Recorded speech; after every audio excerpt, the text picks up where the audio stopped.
எல்லா டைரக்டர்ஸும் ஹீரோ இன்ட்ரடக்ஷனுக்கு தான் ரொம்ப மெனக்கெட்டு ஒர்க் பண்ணியிருப்பார். ஆனால் டைரக்டர் கதிர் அவரோட ஹீரோயின் இன்ட்ரடக்ஷனுக்காக ரொம்ப அழகாக மெனக்கெட்டு ஒரு பூவை பேஸ் பண்ணி ஹீரோயினை வந்து இன்ட்ரடியூஸ் பண்ணியிருப்பாங்க. Top 3 heroine introduction with flower தான் இந்த வீடியோவில் பார்க்க போகிறோம். உங்கள் ஃபேவரட் என்ன அப்படின்றத கமெண்ட்டில் சொல்லுங்கள். நம்பர் 3, காதல் தேசம் படத்தில் தபுவோட ஹீரோயின் இன்ட்ரொடக்ஷன். ரோடு ஃபுல்லாக பூவை கொட்டி விட்டுருப்பாங்க.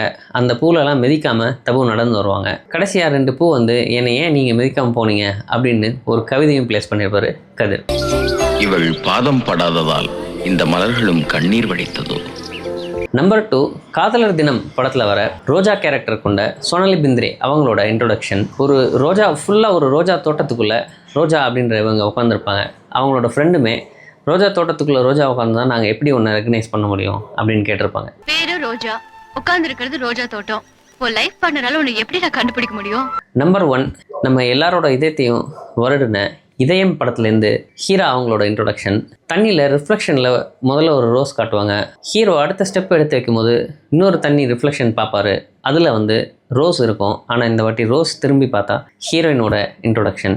இந்த 3 ஹீரோயின் இன்ட்ரொடக்ஷன்லையுமே இந்த மியூசிக் போட்டது வந்து ரொம்ப பிரமாதமாக இருக்கும். உங்களுடைய ஃபேவரட் என்ன அப்படின்றத கமெண்ட்டில் சொல்லுங்கள்.